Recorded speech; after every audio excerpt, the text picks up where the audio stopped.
Hi hello friends, welcome to my YouTube channel. So ಇವತ್ತಿನ ವಿಡಿಯೋದಲ್ಲಿ ನಾನು ನಿಮಗೆ ತಿಳಿಸ್ಕೊಡ್ತಾ ಇದ್ದೀನಿ 5 faces of the Lord Shiva. So ಅದಕ್ಕೂ ಮುಂಚೆ ಯಾರೆಲ್ಲ ನನ್ನ ಚಾನಲ್ಗೆ ಸಬ್ಸ್ಕ್ರೈಬ್ ಆಗಿಲ್ಲ, ಪ್ಲೀಸ್ ಸಬ್ಸ್ಕ್ರೈಬ್ ಆಗಿ. ಹಾಗೆ 3 ವೀಡಿಯೋಸ್ಗಾಗಿ ಪಕ್ಕದಲ್ಲಿರುವಂತಹ ಬೆಲ್ ಐಕಾನ್ ಮೇಲೆ ಕ್ಲಿಕ್ ಮಾಡಿ. ಬನ್ನಿ ಫ್ರೆಂಡ್ಸ್, ನೋಡೋಣ. ಶಿವನನ್ನ ಪಂಚಭೂತಗಳ ಪ್ರತಿನಿಧಿ ಅಂತ ನಾವು ಕರಿತೀವಿ. ಯಾಕಂದರೆ ಅವನು ಪಂಚಭೂತಗಳನ್ನು ನಿರ್ವಹಿಸ್ತಾನೆ. ಇದಕ್ಕಾಗಿ ಶಿವನು ಪಂಚಮುಖಗಳನ್ನು ಹೊಂದಿದ್ದಾನೆ. ಶಿವನ ಪಂಚಮುಖಗಳು ಯಾವ್ಯಾವು, ಪಂಚಮುಖಗಳ ಅರ್ಥವೇನು, ಮತ್ತು ಶಿವನ ಪಂಚಮುಖಗಳನ್ನು ಪ್ರತಿನಿಧಿಸುವ ದೇವಾಲಯಗಳು ಎಲ್ಲೆಲ್ಲಿವೆ ಎಂದು ಈ ವಿಡಿಯೋದಲ್ಲಿ ನಾವು ನೋಡೋಣ. ಬನ್ನಿ.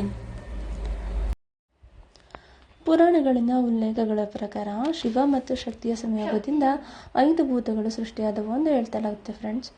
4 ವೇದಗಳಲ್ಲಿ ಒಂದಾದ ಯಜುರ್ವೇದದ 11ನೇ ಅಧ್ಯಾಯದ 54ನೇ ಮಂತ್ರದಲ್ಲಿ ರುದ್ರದೇವನ ರೂಪದಲ್ಲಿ ಶಿವನು ಭೂಮಿಯನ್ನು ಸೃಷ್ಟಿಸಿದನು ಎಂದು ಹೇಳ್ತಾರೆ ಮತ್ತು ಸೂರ್ಯನ ಬೆಳಕಿನಿಂದ ಅದನ್ನು ಬೆಳಗಿಸಿದನೆಂದು ಹೇಳಲಾಗಿದೆ. ಭಗವಾನ್ ಶಿವನು ಈ ಬ್ರಹ್ಮಾಂಡವನ್ನು ಪಂಚಭೂತಗಳಿಂದ ಸೃಷ್ಟಿಸ್ತಾನೆ, ಹಾಗೆ ಘೋಷಿಸ್ತಾನೆ ಮತ್ತು ನಾಶಪಡಿಸಿದ ಮೊದಲ ದೇವರೆಂದು ಹೇಳಲಾಗುತ್ತದೆ.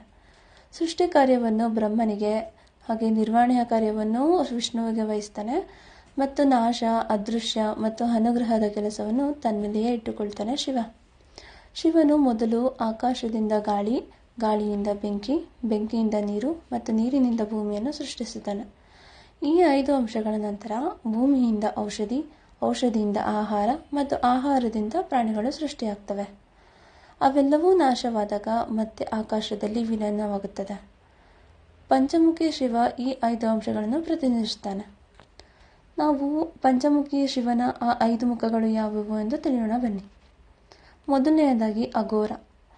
ದಕ್ಷಿಣ ದಿಕ್ಕಿನ ಅಧಿಪತಿಯಾದ ಅಘೋರನು ಅಗ್ನಿಯನ್ನು ಪ್ರದರ್ಶಿಸುತ್ತಾನೆ. ಶಿವನು ಅಘೋರ ರೂಪದಲ್ಲಿ ವಿಶ್ವವನ್ನು ನಾಶಪಡಿಸುತ್ತಾನೆ ಅಥವಾ ಸಾವನ್ನು ಉಂಟು ಮಾಡುತ್ತಾನೆ ಎಂದು ಹೇಳುತ್ತಾರೆ. ಬೆಂಕಿಯ ಕಾರ್ಯವು ನಾಶಪಡಿಸುವುದು ಅಲ್ವಾ. ತಮಿಳುನಾಡಿನ ಅರುಣಾಚಲೇಶ್ವರದಲ್ಲಿರುವ ತಿರುವಣ್ಣಾಮಲೈನಲ್ಲಿರುವ ಅಗ್ನಿಲಿಂಗದಲ್ಲಿ ಶಿವನನ್ನು ಪ್ರತಿಷ್ಠಾಪಿಸಲಾಗಿದೆ. ಇದು ಖಂಡಿಸಿದ ಕರ್ಮವನ್ನು ಶುದ್ಧೀಕರಿಸುತ್ತದೆ. ಎರಡನೇದಾಗಿ ಬ್ರಹ್ಮ ಮತ್ತು ವಿಷ್ಣುವಿನ ನಡುವೆ ಶಿವನು ಅಗ್ನಿಲಿಂಗ ರೂಪದಲ್ಲಿ ಪ್ರತಿನಿಧಿಸುತ್ತದೆ ಎಂದು ಹೇಳ್ತಾರೆ. ಶಿವನ ಈ ರೂಪವು ಪಂಚಭೂತಗಳಲ್ಲಿ ಭೂಮಿಯನ್ನು ಹೋಲುತ್ತದೆ. ಬ್ರಹ್ಮಾಂಡವನ್ನು ರಚಿಸುವುದು ಶಿವನ ಈ ರೂಪದ ಕಾರ್ಯವಾಗಿದೆ. ಕಾಂಚೀಪುರಂನಲ್ಲಿರುವ ಏಕಾಂಬರೇಶ್ವರದಲ್ಲಿ ನಾವು ಶಿವನ ಪ್ರತಿಲಿಂಗವನ್ನು ನೋಡಬಹುದು. ಇದು ಶಿವನ ಭೂಮಿಯನ್ನು ಪ್ರತಿನಿಧಿಸುವ ಅಂಶವಾಗಿದೆ ಎಂದು ಹೇಳ್ತಾರೆ ಫ್ರೆಂಡ್ಸ್. ಮೂರನೇದಾಗಿ ಈಶಾನ. ಶಿವನ 5 ಮುಖಗಳಲ್ಲಿ ಈಶಾನ ಮುಖವು ಮೇಲ್ಮುಖವಾಗಿದೆ. ಇದು ಪಂಚಭೂತಗಳಲ್ಲಿ ಆಕಾಶವನ್ನು ಪ್ರತಿನಿಧಿಸುತ್ತದೆ. ಇದು ಭಕ್ತರಿಗೆ ಅನುಗ್ರಹ ಮತ್ತು ಮೋಕ್ಷವನ್ನು ನೀಡುವ ರೂಪವಾಗಿದೆ ಎಂದು ಹೇಳ್ತಾರೆ. ತಮಿಳುನಾಡಿನ ಚಿದಂಬರಂನಲ್ಲಿ ಶಿವನ ಆಕಾಶ ಅಂಶವನ್ನು ಪ್ರತಿನಿಧಿಸುವ ಲಿಂಗವನ್ನು ನಾವು ನೋಡಬಹುದಾಗಿದೆ. ಇಲ್ಲಿ ಶಿವನ ನಟರಾಜ ರೂಪವನ್ನು ಕೂಡ ಕಾಣ್ಬೋದು ನಾವು. ಶಿವನ ಈ ಅಂಶವು ಏನು ಪ್ರತಿನಿಧಿಸುತ್ತದೆ ಅಂದರೆ ಜನನ ಮತ್ತು ಮರಣ ಚಕ್ರದ ಮುಕ್ತಿಯನ್ನು ಶಿವನ ತತ್ವ ಹೇಳಲಾಗುತ್ತದೆ. ಪೂರ್ವ ದಿಕ್ಕಿನ ಅಧಿಪತಿಯಾಗಿದ್ದಾನೆ. ಇದು ವಾಯು ತತ್ವವನ್ನು ಪ್ರತಿನಿಧಿಸುತ್ತದೆ. ಶಿವನು ಆತ್ಮವನ್ನು ಒಂದು ದೇಹದಿಂದ ಬೇರ್ಪಡಿಸಿ ಮತ್ತೊಂದು ದೇಹದಲ್ಲಿ ಸೇರಿಸುವ ಕಾರ್ಯವನ್ನು ಮಾಡುತ್ತಾನೆ ಎಂದು ಹೇಳುತ್ತಾರೆ. ಶಿವನು ಆಂಧ್ರಪ್ರದೇಶದ ಶ್ರೀಕಾಳಹಸ್ತಿಯಲ್ಲಿ ಆತ್ಮವನ್ನು ಸ್ಥಿರಗೊಳಿಸಲು ವಾಯುಲಿಂಗ ರೂಪದಲ್ಲಿ ನೆಲೆಸಿದ್ದಾನೆ ಎಂದು ಪುರಾಣಗಳಲ್ಲಿ ಉಲ್ಲೇಖಿಸಲಾಗಿದೆ. 5ನೇದು ವಾಮದೇವ. ವಾಮದೇವನು ಉತ್ತರದ ಅಧಿಪತಿ. ಶಿವನ ವಾಮದೇವನ ನೀರಿನ ಅಂಶವನ್ನು ಪ್ರತಿನಿಧಿಸುತ್ತದೆ.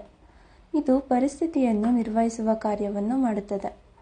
ನೀರಿನ ಶಕ್ತಿಯು ಪಾಲಿಸುವುದಾಗಿದೆ. ಬ್ರಹ್ಮಾಂಡದಲ್ಲಿನ ಪ್ರತಿಯೊಂದು ಜೀವಿಗಳು ನೀರಿನ ಮೇಲೆ ಅವಲಂಬಿತವಾಗಿರುವುದರಿಂದ ಈ ರೂಪದಲ್ಲಿ ಶಿವನು ಜಲಲಿಂಗದಲ್ಲಿ ಪೂಜಿಸಲ್ಪಡುತ್ತಾನೆ ಎಂದು ಹೇಳಲಾಗುತ್ತದೆ. ಇದು ತಿರುಚಿರಾಪಳ್ಳಿಯ ಜಂಬುಕೇಶ್ವರದಲ್ಲಿ ಭಗವಾನ್ ಶಿವನನ್ನು ಜಲಲಿಂಗ ರೂಪದಲ್ಲಿ ಸ್ಥಾಪಿಸಲಾಗಿದೆ.